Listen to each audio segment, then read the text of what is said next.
الفاتحة. أعوذ بالله من الشيطان الرجيم. بسم الله.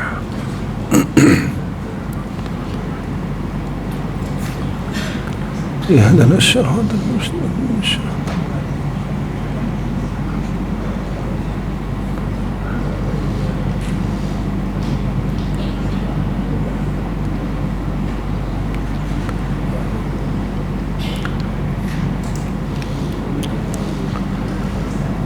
السلام عليكم ورحمة الله وبركاته. الحمد لله رب العالمين، والصلاة والسلام على أشرف الأنبياء والمرسلين وعلى آله وصحبه أجمعين.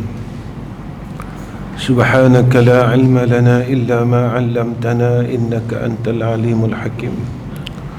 اللهم لك الحمد وإليك المستكى وأنت المستعان، ولا حول ولا قوة إلا بالله العلي العظيم. أما بعد.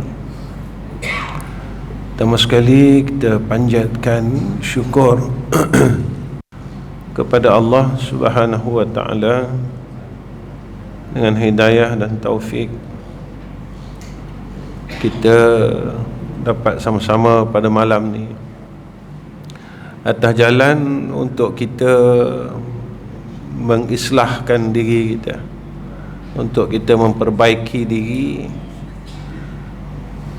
memperbaiki hubungan kita dengan Allah Subhanahu wa Ta'ala, memperbaiki hubungan kita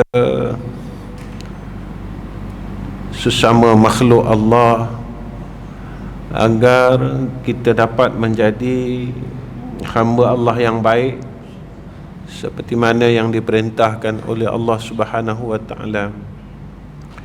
Hidup kita ini adalah satu peluang yang Allah bagi untuk kita perbaiki diri, dan ilmu yang ada pada kita dan yang kita bersungguh untuk menuntut ilmu adalah satu peluang untuk kita memperbaiki diri kita menjadi hamba Allah Subhanahu wa Ta'ala seperti mana yang dikehendaki oleh Allah dan Rasul. Bukan yang kita hendak, tetapi apa yang Allah dan Rasul hendak. Bukan yang kita mahukan, tetapi apa Allah dan Rasul mahukan. Itu yang kita kena berusaha bersungguh-sungguh untuk letakkan diri kita di sana. Sebab apa? Sebab nafsu kita ni masih tak selesai. Kita bukan duduk pada nafsu yang tenang, nafsu mutmainnah itu. Kita masih lagi bermain-main pada tiga nafsu ini: Ammarah, Lawamah, Mulhimah. Kita masih turun, naik, pusing di situ. Maka turun, naik, berpusing itulah proses untuk kita menuju kepada mutmainnah. Maka jangan berhenti. Kalau kita berhenti, maknanya kita tak dapat ke sana. Kalau kita berputus asa, kita takkan dapat ke sana, ke mutmainnah itu. Kerana apa kita berusaha nak ke sana? Sebab diri itulah, nafsu mutmainnah itulah, jiwa mutmainnah itulah yang Allah sebut dalam ayat yang lain, yauma la yanfa'u malun wala banun illa man atallaha biqalbin salim. Dan jiwa yang tenang itulah yang duduk pada maqam redha. Sebab mutmainnah ni tenang, dia tenang menerima segala hukum Allah. Kalau kita masih lagi kita berputus asa, sebab untuk menuju kepada nafsu mutmainnah ni dia penat, dia cukup letih. Kerana apa? Sebab kita perlukan mujahadah. Kita perlukan mujahadah yang besar untuk sampai ke sana. Baik tuan-tuan, Kenapa kita kena bersungguh-sungguh untuk menuju kepada mutmainnah? Sebab diri yang tenang ini saja, diri yang tenang ini dipanggil untuk masuk syurga Allah. Jadi ini seperti mana janji Allah, ya ayyatuhan nafsul mutmainnah irji'i ila rabbiki radiyatan mardiyah fadkhuli fi ibadi wadkhuli jannati. Yang ini yang kita bersungguh-sungguh proses ini, ya, proses hablum minallah hablum minan nas, ya.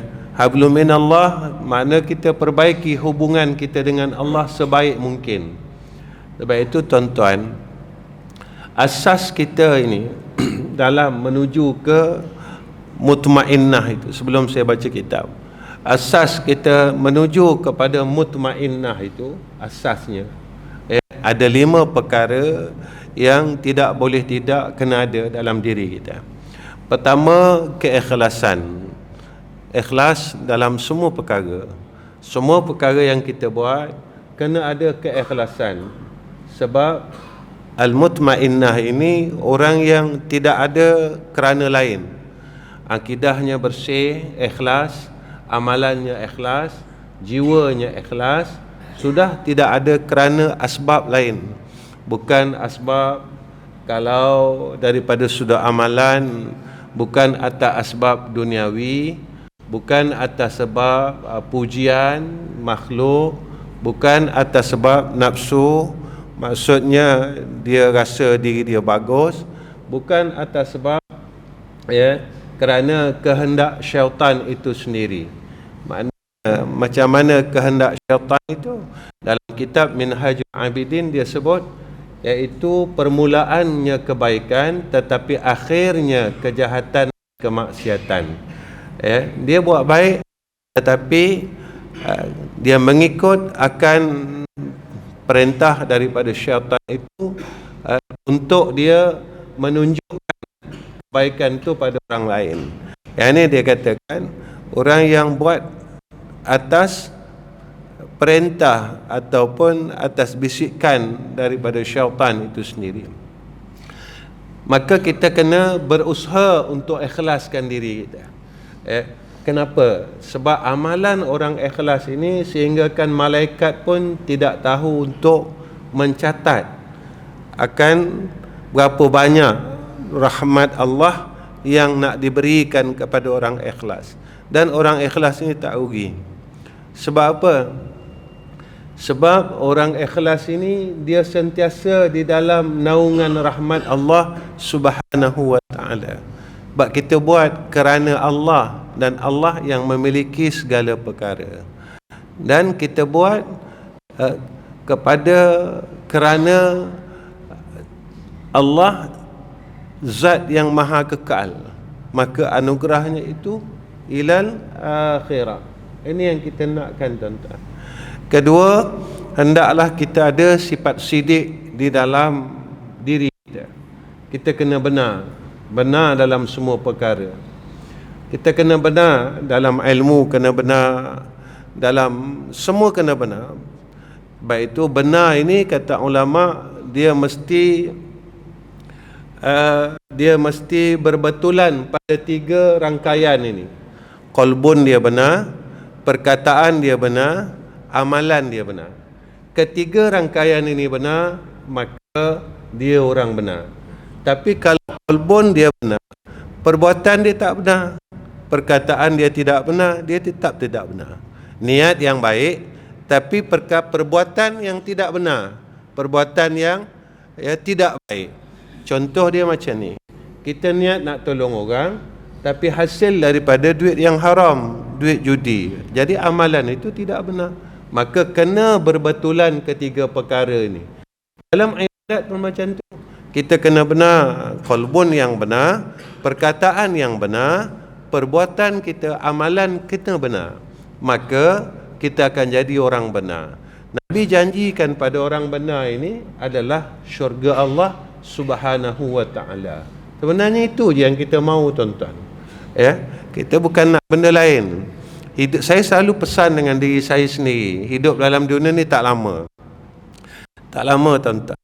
Saya selalu cakap perkara ni. Kematian demi kematian ini berlaku depan mata kita dalam keadaan yang ada apa-apa sakit yang panjang dan sebagainya. Maka dia terus berlaku dan terus berlaku. Dan kematian ini tidak perlu meminta izin kita untuk dia datang.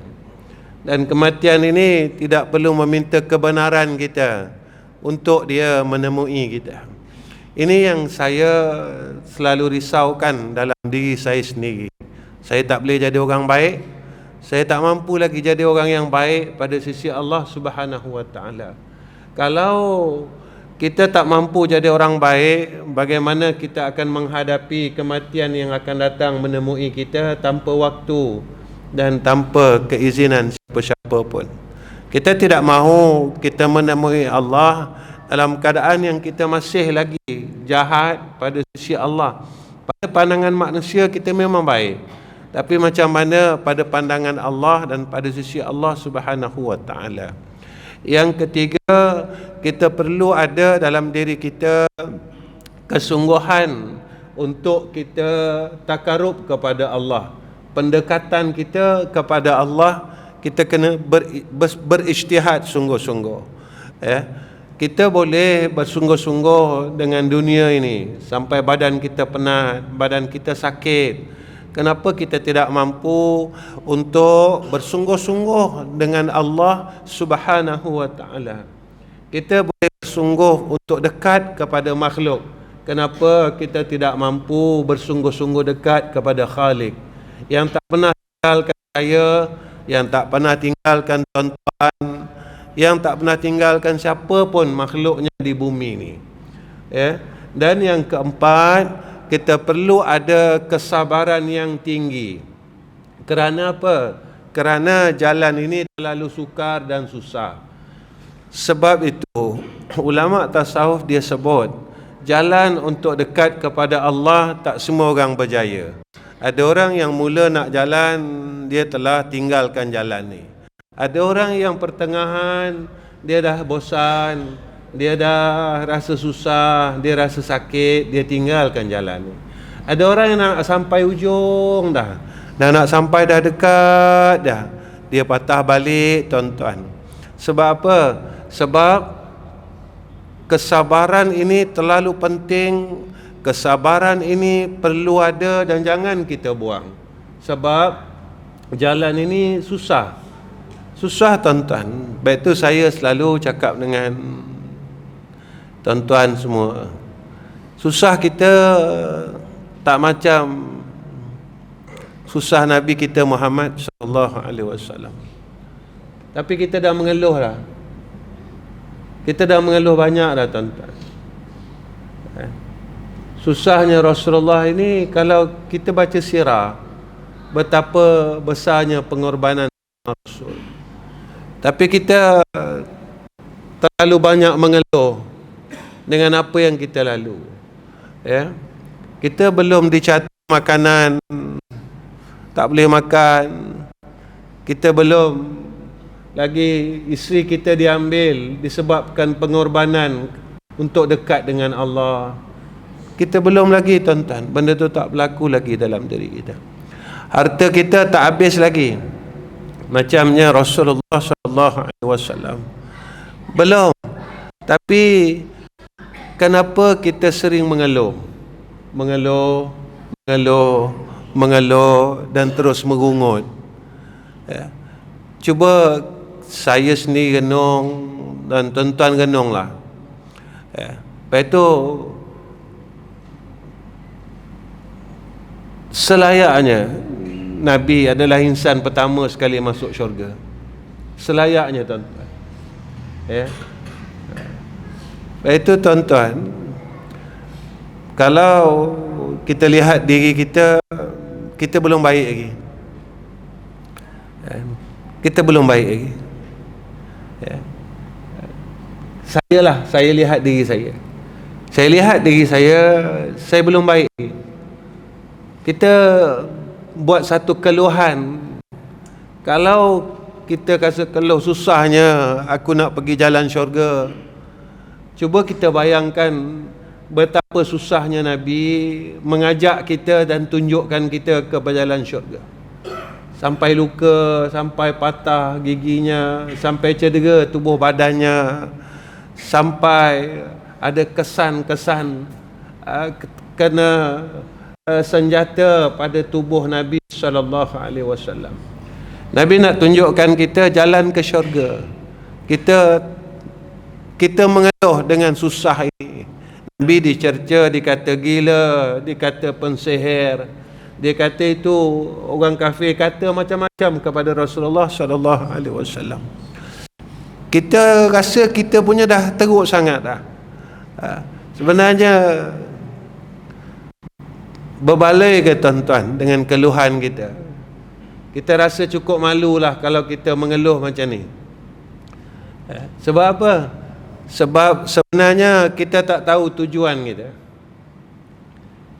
Kalau kita tahu tujuan kita, kita akan berhenti mengeluh. Kalau kita tahu tujuan kita, tuan-tuan, kalau benar tujuan kita, kita akan berhenti untuk keluhan ini. Kalau kita tahu di mana apa tujuan kita, kalau kita tahu tujuan aku adalah syurga Allah, tujuan aku adalah jannah Allah, tujuan aku adalah Allah. Sebab itu tuan-tuan baca tak satu statement Palestin? Mereka kan dah beredar sampai ke Rafah kan? Rafah ke tak silap. Mereka kata apa? Jika selepas daripada ini tujuan kami adalah syurga Allah, dah tak ada tempat dah nak pergi. Bumi Palestin dah hancur dan mereka telah sampai pada penghujung. Tuan-tuan, kalau kita terlalu merungut, kita malu tuan-tuan. Kita malu. Dan apa pengorbanan kita? Apa pengorbanan kita? Betul, saya selalu cakap, besok kalau kita sampai saat kita menemui Allah dan Allah bertanya kepada kita, apa pengorbanan kamu? Kita nak cakap apa? Dan perkataan kita itu boleh tak kita nak tutup malu kita besok di yaumil akhirah? Ini yang selalu saya fikirkan macam tu. Dan yang kelima yang mesti ada pada kita adalah penyerahan kita kepada Allah dengan penyerahan yang bulat. Kerana apa? Kerana kita berpegang la haula wala quwwata illa billahil alil azim. Ya Allah, aku ni tak ada daya upaya. Sebab apa tuan-tuan? Sebab kita ni hamba Allah. Seorang hamba Allah, dia takkan pernah bercerai dengan Allah. Seorang hamba Allah, dia tidak akan pernah sekali-kali nak jauh dengan Allah. Seorang hamba Allah akan sekali-kali dia kata dia boleh buat semua benda ini tanpa Allah. Seorang hamba Allah, dia akan berpegang, kalau aku tidak ada Allah, maka aku tak boleh buat apa pun dalam dunia ni. Sebab itu kita kena berserah dengan Allah sebulat-bulatnya. Maka orang yang boleh berserah dengan Allah bila kepercayaannya benar. Maksudnya bermula dengan keyakinan, keimanan, akidah yang benar. Sebab itu ini asas kita sebenarnya. 5 asas ini yang perlu ada dalam diri kita. Baik tuan-tuan. Qala musannif rahimahullahu ta'ala, faman ra'al kauna wa lam yashhadhu fihi aw indahu aw qablahu aw ba'dahu faqad a'wazahu wujudul anwar. Maka siapa yang melihat alam ini, segala kaun ini, kejadian ini, sekalian makhluk ini, sekalian alam ni dia tengok. Sedang dia tidak terpandang al-haq Allah Subhanahu wa taala di dalam dia. Dia tak melihat akan Allah. Begini tuan-tuan. Maksudnya dia melihat akan alam ni tapi dia lupa Allah Taala. Dia tengok alam ni, dia tak ingat Allah. Dia tengok dunia ni, dia tak ingat Allah. Bila dia tak ingat Allah, maka hidupnya dalam putaran nafsu yang tak pernah selesai. Bila dia ingat Allah, ketika itu dia tahu nak menunaikan hak Allah Subhanahu wa taala. Sebab apa? Sebab dunia ini bila kita lihat menjadikan kita hampir dengan Allah apabila hati kita ni bersih. Bila hati kita bersih, kita mula pandang dunia ni dan kita ingat Allah Subhanahu wa taala. Kita tengok makhluk Allah, hati kita mula jadi bersih. Kita tengok semua perkara. Sebab itu saya suka perkataan ini. Nabi kata, cukuplah kematian itu menjadi satu peringatan kepada kita. Tapi kalau kematian demi kematian yang kita lihat tidak menjadikan satu peringatan dalam hidup kita, tak jadi apa-apa di dalam diri kita, jiwa kita, bermakna betapa kotornya hati kita. Kalau peringatan kematian itu tidak memberi kesan dalam lubuk hati kita, bermakna jiwa kita ini terlalu kotor, jiwa kita tak bersih. Sebab itu alam yang kita lihat ini menjadi asbab untuk kita mengingati Allah. Ini sifat seorang yang beriman. Kita belajar ni tuan-tuan supaya kita tak akan lupa Allah. Kita belajar ni supaya kita tak lupa Allah. Kalau kita sihat, kita ingat dia. Kita sakit, ingat dia. Kita senang, ingat dia. Kita susah, ingat dia. Ya, kita ingat dia selalu. Ya, sebab itu tuan-tuan, Allah sebut dalam Al-Quran, wa yatafakkaruna fi khalqis samawati wal ard. Supaya kita ni dapat berfikir apa yang kita tengok ni. Sekarang ni musim panas tuan-tuan. 36, ada satu tempat 39 tuan-tuan. 39. Apa yang saya fikir, apa tuan-tuan fikir? Saya pernah bercakap dengan anak saya. Saya kata kalaulah panas dunia ni aku tak boleh tahan, boleh tak aku tanggung panas dalam neraka Allah Subhanahu wa taala?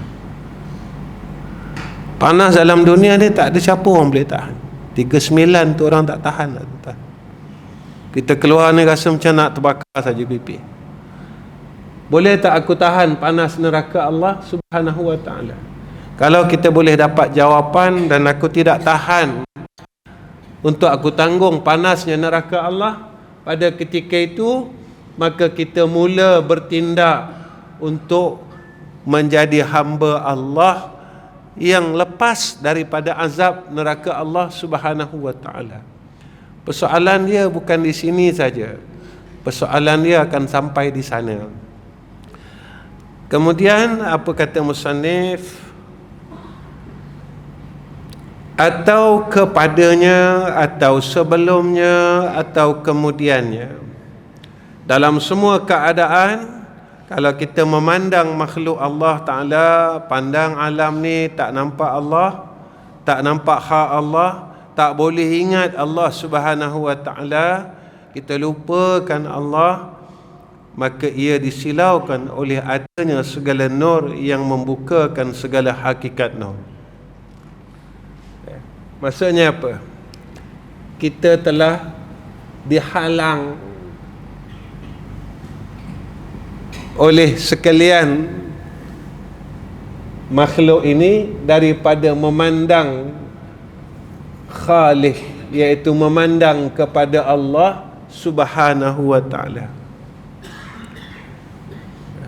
Lepas itu saya kata, kita jangan terhijab kat sini. Bila kita tengok orang, lepas tu ulama' tasawuf ni ajar, bila kita tengok orang tua, kita cakap dalam hati kita, orang tua ni bagus, mereka hidup lebih lama dari aku, mereka telah buat ibadat lebih lama dari aku. Kita tengok orang tua, lepas tu kita akan minta doa dari mereka, khususnya mak ayah kita. Bila kita tengok budak-budak, kita pun cakap dalam hati kita, bagusnya mereka, sebab mereka masih tak ada dosa, dan aku ni orang yang banyak sangat dosa dan maksiat kepada Allah. Setiap yang kita tengok, setiap yang kita pandang, maka di situ ilmu yang kita dapat. Bukannya kita ada mata tapi mata kita buta. Kita dengar, telinga kita ada, tetapi telinga kita pekak. Kita tak nak jadi macam tu.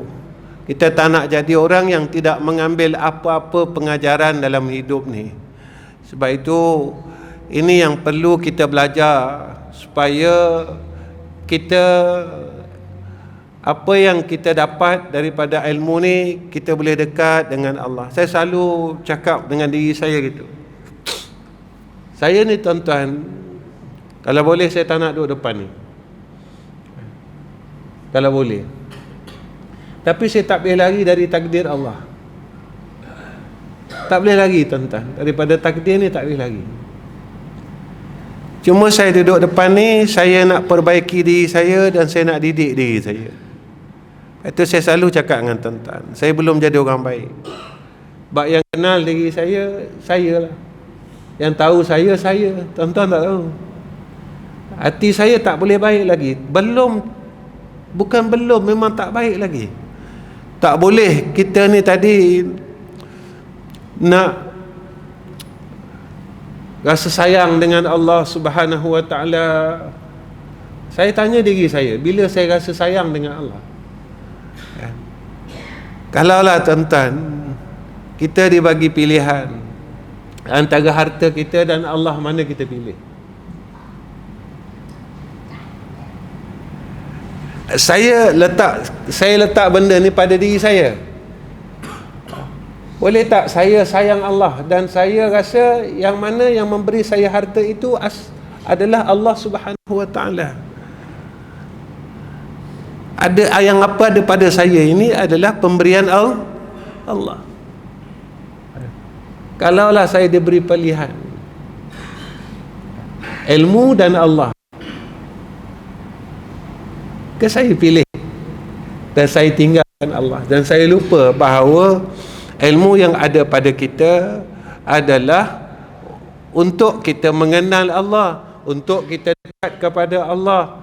Maka persoalannya macam ni, kenapa aku tak boleh dekat dengan Allah dengan ilmu yang aku ada? Ilmu yang aku ada, aku tak boleh dekat dengan Allah, aku tak boleh jadi orang baik, aku tak boleh jadi orang soleh. Tuan-tuan, kalau kita masa dalam keranda, saya tiga hari lepas, hari Sabtu baru ni, 3 Sabtu, Ahad, Isnin, Selasa, Rabu, Khamis, dah 5 hari, sekejap je tuan-tuan, abang ipar saya meninggal. Dan tiap-tiap keranda ni mesti tulis abang ipar ni abang pada isi saya, abang pada isi saya. Dekat keranda ni mesti tulis, semoga rohnya bersama-sama dengan orang yang soleh. Mana orang soleh ni? Soleh ni orang baik. Kalau kita sendiri dalam hidup ni kita tak boleh jadi orang baik, boleh tak kita bersama dengan orang baik? Saya selalu fikir perkara ni. Saya selalu fikir. Sebab apa? Sebab kehidupan kita yang paling panjang adalah kehidupan akhirat. Jadi apa yang ada pada kita ini tadi menjadi asbab untuk kita mendapat kehidupan yang lebih baik di sana. Sebab itu dalam doa kita semayang mayat kan, ya Allah gantikan dia ahli yang lebih baik lagi, lebih baik lagi.